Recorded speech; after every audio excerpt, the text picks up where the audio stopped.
We're looking forward to a presentation from Rick Byrne. He's worked for 30 years as a research and development technical leader and contributor with a focus on commercial and computational software, physics, data acquisition, instrumentation, electronics, and image processing. He actually provided a lot of the videos that were in Paul Panetta's presentation earlier. He worked with Applied Research Associates on solutions in robotics and image processing before working on an in-situ burning project for BP. He also worked on various projects for BESI, including one that was for determining the operational operability limits of chemical herders. He's currently the owner of Innovative Tech Resolutions, LLC, and today he's going to be speaking to us about herder effectiveness for 14 crude oils over a range of temperatures. Rick, it's all yours. I couldn't ask for a better segue to this talk from what you presented there, Scott. And some of the comments at the end were helpful also. This is a lab, this was a lab study done in 2017, 2018, originally called the Operational Limits of Chemical Herders. Now, being in the lab and not having wind or waves, I guess the limit part meant that this is the best you're going to get.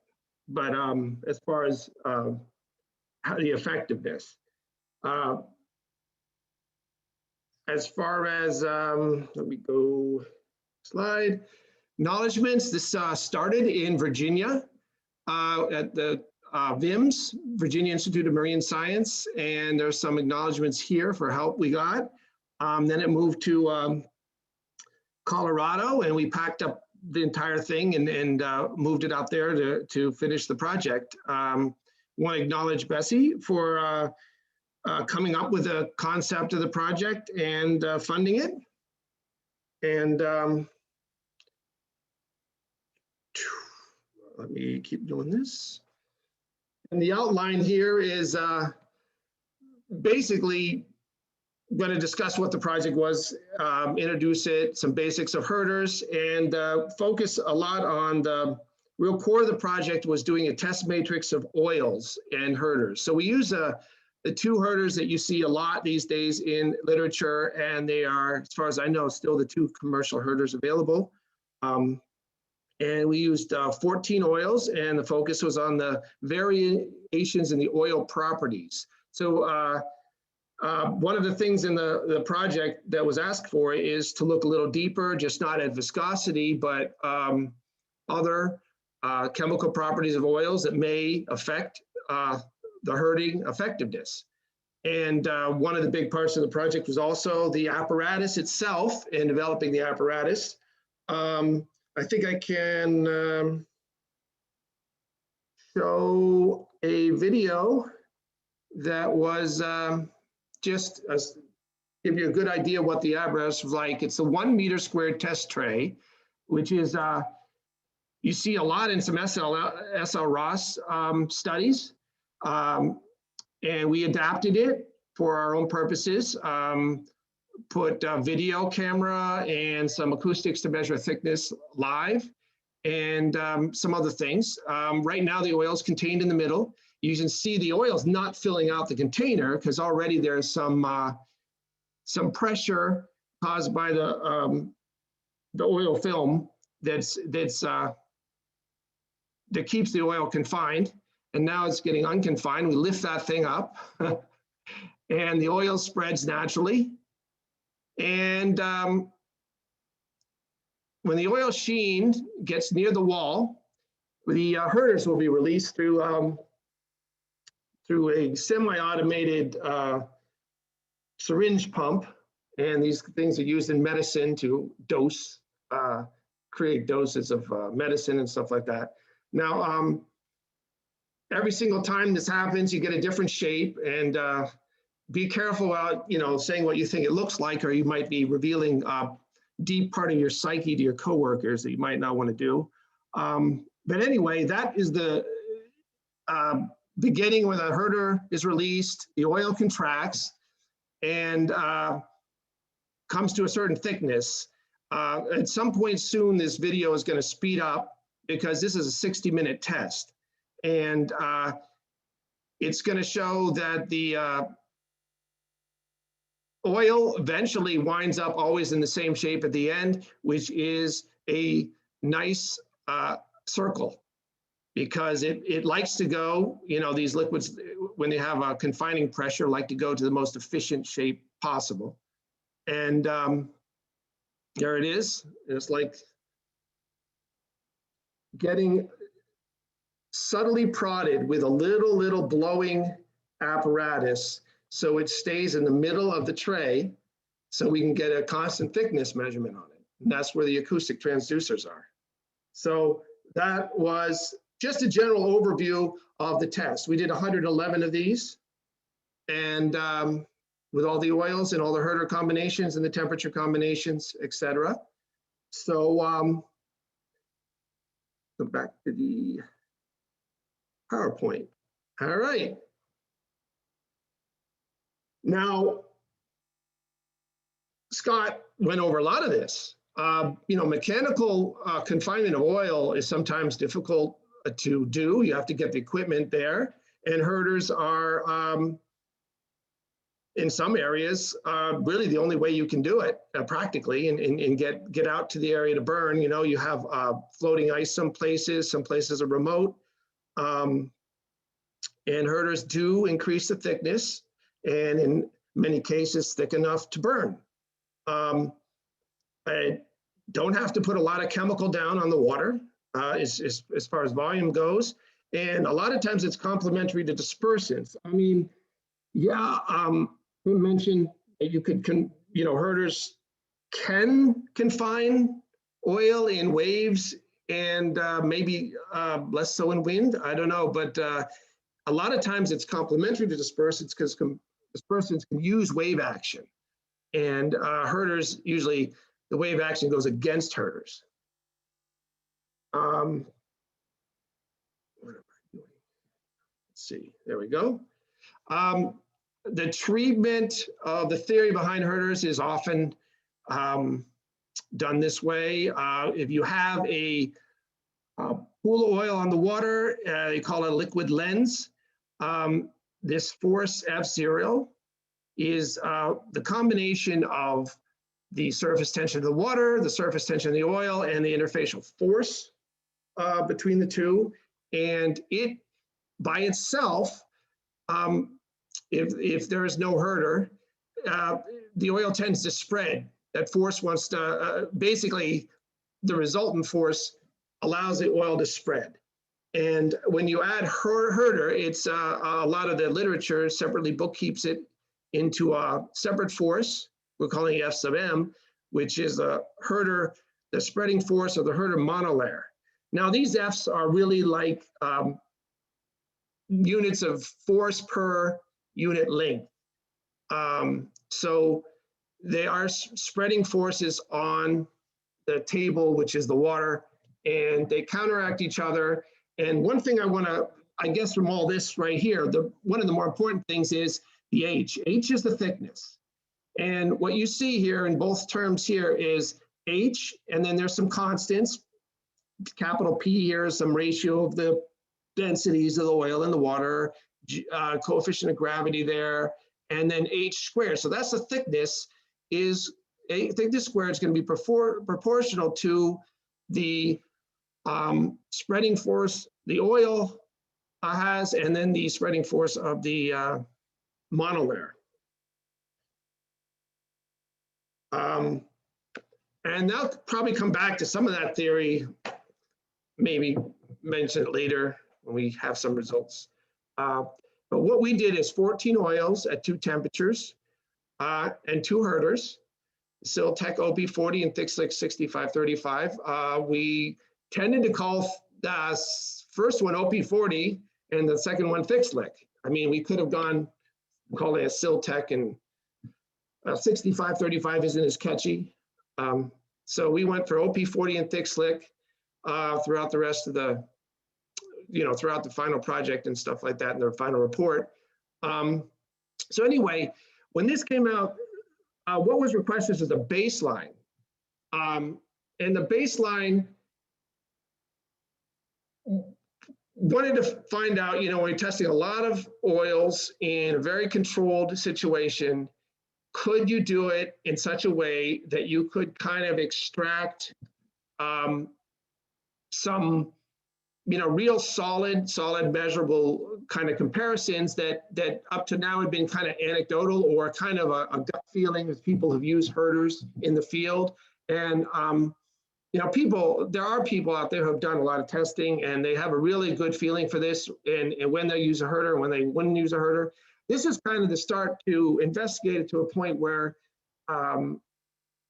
it could build science, I think, on top of this. And, you could do this in the isolation of lab, then bring in wind, and bring in waves, bring in emulsification, weathered oil, stuff like that. So this was the first kind of shot at this. We wanted physically varying properties, physical properties that vary between the oils. And if you know SARA components, saturates, aromatics, resins, and asphaltenes, have been singled out as, and a lot of times put into assays, oil assays and stuff, as components of oils that are important for the properties. And these are the oils we use from low viscosity to high viscosity. And this is how the makeup was in these different, molecular families, could you say, that are in the oil. And so there's a pretty good variation here. And that's what we wanted. The method we used was taken from that 1 meter squared tray test that has been written in literature numerous times and was, with a few changes. One is that we played with the amount of oil. The test says 1 liter, a lot of cases, and we had issues where the oil would spread out and stick to the side. And, we can look at that with a camera and say how much area that oil contributed. But when it's on the edge of the tray, we're worried about not exactly knowing what that thickness was. We use herders, 160 microliters of herder. And we use the full 60 minutes test duration. So you basically, what you saw earlier in the video, just sat there for 60 minutes. And we would constantly monitor the area and the thickness. The apparatus shown on the left was entirely enclosed in plexiglass, had 2 little doors on the sides, so we could operate it and reach in there and do various things. Then we could take the entire side off to clean it up. On the right, we saw the oil fill containment. The green dots were where the acoustic transducers are for at least 1 iteration of this. We've changed that. We've had various iterations, but this in principle has been the same since the study. And we have the dispersing needles on the edge there, which squirt the herder out.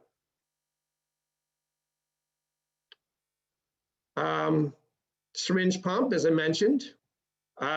We've gone to fewer syringes because, it's the linear travel of the syringe really gives you the accuracy. If you have a lot of syringes with a small linear travel, it's worse than, accuracy-wise than fewer with larger travel. This is the layout of the transducers as is now, and you superimpose some different states of oil on the right, and you can see there's always a couple measurements in there. If it veers off, it gets blown back on, and you might have a gap of just a small amount of time. Right now, I think I'm going to show another video. Actually, no, I'm going to run some code. Just crazy. So what we're doing right now is actually reading the video's original data set that we got from the project and doing, running it through code which rectifies any non-squareness of the trays and thresholds the oil and highlights it. You can see the sheen, really thin sheen on the outside of that highlight. So we're lifting these tubes up. The top oil is Anadarko. It's a lighter oil, low viscosity, and the bottom is rock, which is way thicker. And they're gonna get the herder dose about the same time. So the herders contract the oil, and the more viscous oil on the bottom gets way thicker, and the less viscous oil is oscillating in a really interesting way on the top. And you can see the live readout of the area. Now, area, and we have thickness, we multiply these together and we get volume. It's a great way to check the data. Sometimes that volume decreased ever so slightly, and we suspected a little evaporation, possibly. Anyway, so if I speed this up now, hopefully speed it up. There, skipping 100 frames. And it goes back to that tail circular shape, as one would expect. Or as we expect after we did 100 of these. It always did the same thing. So the thickness was measured with the acoustics, and we use the same acoustics in the in-situ burning. And what happened here, this is a piece of cake, because in in-situ burning, the top of the slick is doing all sorts of crazy things and oscillating, and here it was as quiet as you can get. So it wasn't a big jump for us. Here's what the results look like here. Is typical for the two herders. We have a OP40 on the top is area. The area goes down to a minimum, which is maximum thickness, and then over the course of an hour, it gradually relaxes. Well, the thick slick didn't quite go down as far, and it held pretty well through the whole hour. On the bottom is the thickness, and it does exactly the complementary thing because they're reciprocal relationship here. OP40 gets thicker initially, and then seems to relax over the course of the hour. So you can see it in each plot. The viscosities, the relationship with viscosity, we have a very light oil at the top left, and you notice that the thickness there barely goes over 3 millimeters for OP40 and doesn't come close for thick slick. So these lighter oils, you know, one of the things about the laboratory studies is you can kind of create relationships, and some of the relationships we came up with, of course, were known. There's a great dependency on the viscosity. If you know the viscosity of your oil, you could just, you know, kind of ahead of time whether it was even worth throwing herders in the water or not, if indeed you wanted to burn it. For burning, you really, to have a large confidence you'll be able to ignite it, you really want over 3 millimeters or so. The next one there, endicott, is a little less typical, but it's generally the idea, the thickness went up. So it went up well above 3 millimeters for both oils. I'm sorry, for both herders, excuse me. And then the atypical part about it was this thick slick was higher than the OP40 so early on. And then the other one there on the rock, you're getting way up there, 8 to 10 millimeters. Each one of these herders just performed incredibly, or should I say, the oil did very well. The oil is where really the difference is. So let's see. So in order to evaluate results, we really want to go through and think about the field and what do people need in the field. And Scott was talking about window, you know, reaction window, the ability to, you know, once you put the herder down, how fast you have to light it for ignition, you know, how much time you have. So that would be the window of opportunity on the left is illustrated as very poor for this particular one. It's only, we called it the time of that you're above 3 millimeters after you put the herder down before it goes below 3 millimeters. And for this particular case, you're only over there for like 6-7 minutes. Most herders had, you know, a full hour really. And then on the right is, well, you want it over a certain threshold, like we're calling it 3 millimeters. We've done a lot of in-situ burning, and we think that that's a pretty good measurement. We've seen in literature around 3 millimeters is a good level in which you can ignite oil. And so how long is above 3 millimeters and how much it's above 3 millimeters? And so we said, let's do an integration and count the area above 3 millimeters as what we call the herder effectiveness. So it comes up with a number equivalent to that purple area. So the herder effectiveness for our oils, if we're going from left to right, is low viscosity to high viscosity, generally goes with viscosity. There are some exceptions.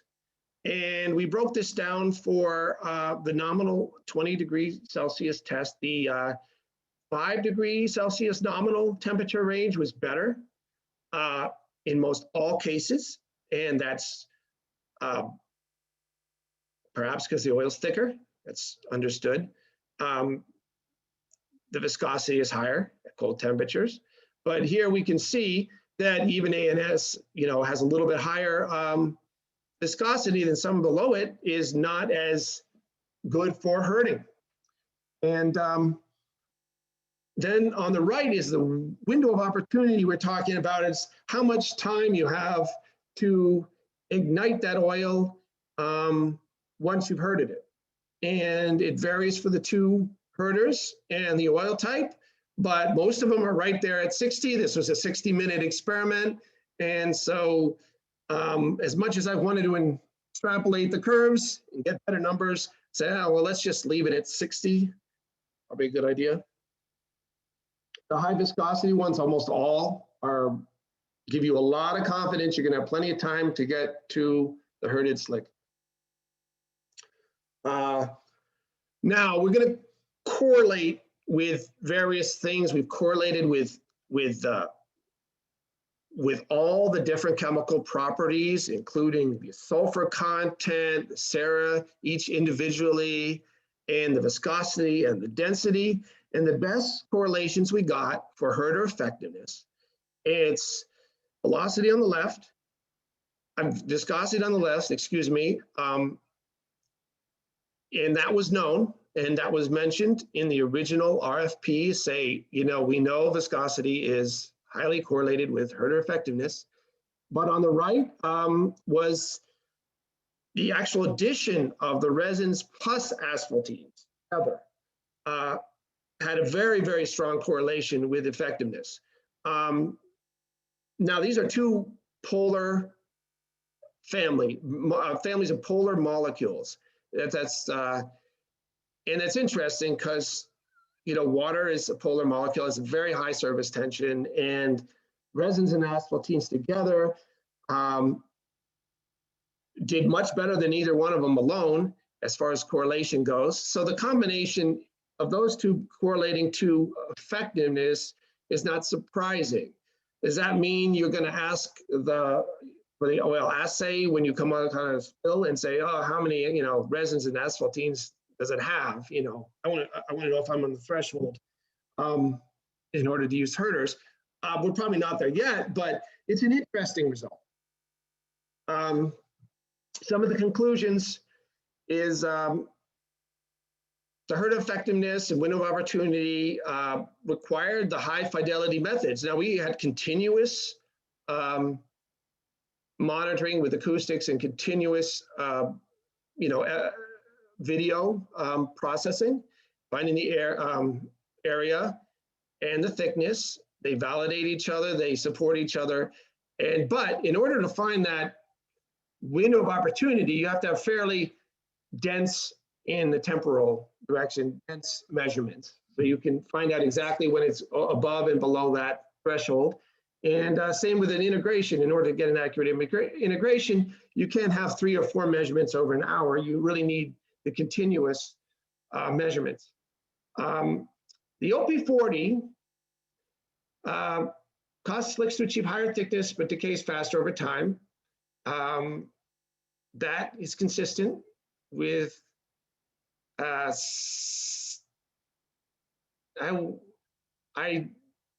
SL Ross paper had that as a comment. I haven't found it too many other places, but in one study I was reviewing, thick slick produce thinner slicks, but holds very well. That is very consistent across the oils. Higher viscosity oils obtain higher thickness. The lower herders are more effective, lower temperatures. We didn't show any plots, but we need to mention that. That is not a surprising result. The herder effectiveness correlates well with viscosity and some of polar molecules. Now, that's the plots I just showed you, and that maybe the second one there was one of the things that this study was hoping to see. Anytime that happens, you really need some, someone to reproduce the result. And then herd effectiveness developed an area under the thickness curve above the relative thickness to say, this, for the purposes of this study, is what we're calling herder effectiveness. And that's mostly aimed at in-situ burning. Next step, well, if you can build up a few more or perform a few more laboratory test studies and look at the relationship of the fresh compared to weathered, it can advise you on what to do in the field where things are going to be more difficult, and you could get it definitely, I'd say, in a lot of situations, you could say it's just not going to work if you're under these thresholds. The laboratory test definitely does that limit. You can look at wind and waves and introduce those in the laboratory and see how quickly things degrade. That's pretty tricky to scale mixing energy, to scale wind, probably worth it. You have an unconfined space that you might want to test in, and we had a confined space, which means that the monolayer does not have an infinite outward direction to weaken and move. And the monolayer goes away eventually. And the herders stop working. Now, we didn't see that for thick slick, but we did see it for OP40, but there was no way for the OP40 to go. So it's possible it went into the water or into the oil. But we would like, further study to answer that question. It could be answered pretty quickly. Then and again, to make the lab scale make sense at all, you need to connect it to the real world. And those are scaling rules and stuff like that that allows you, and then observations, and see if what you observe at the lab can be seen in even past studies that are out there. Here's a little bit more that came out of this. There's a loss of thickness over time for OP40. Now, there's not really anything for thick slick. Now, that also correlated to the resins and asphaltenes. Now, very well. So the loss over time. Now, you could say, well, you started at a thicker level, and for these, resins and asphaltenes were high. But you also lost a lot more when they were high. And it's not just for the thick oils or the thin oils. It's a pattern all the way across. And so it's possible that it had to do with the oil itself and the chemical properties of oil. I've been reading a lot lately on how asphaltenes aid in emulsification. And although herders are meant to be designed not to be soluble in either oil or water, there's possible something that's going on here. This result would agree with OP40 soaking up some of the herder? Would support that? Another one is Hey, mixing. Rick, Yes, I'm going to am I interrupt done? you. Rick, I'm going to interrupt Yes. you. You're kind of burning into your question time here, and I know you have at least one question waiting for you. Can you quickly wrap up? Last slide. Hey, Spreading velocity is a direct function of spreading pressure, and that's been mentioned in different publications in the history of this analysis of herders, and we can see that. And why is that important? Well, you can just look at the front of an oil slick, put some herder in, and measure the time it takes to go a certain distance, and this, what we have now as our database of videos, we can extract that and correlate it to the effectiveness, which we have not done, but that could be something could do for a hobby or something. I don't know. It'd be an interesting further resource to do, research to do. So that's it. I'm ready. okay, thanks, Rick. So we're now on our break time, and I'm going to give people permission to go on their break if they want, but I think we also do have one question at least for you, for those that are willing to hang on. Lindsay, can you read that question? From James Mitchell, the ignition requires volatilizing of the oil to produce flammable vapors, but high asphaltene content suggests higher ignition temperature needed. Can you correlate the oil layer temperature / ignition time with herder effectiveness? Wow. Yeah. So essentially what he's saying is, if the herder effectiveness is helped by asphaltenes, you actually may have something working against you that you need hotter, more heat to ignite it. Is that what I'm? So we didn't burn this. We've done burns before, but I have to admit we've never noticed anything about in practice that it's harder to light particular oils based on asphaltene content.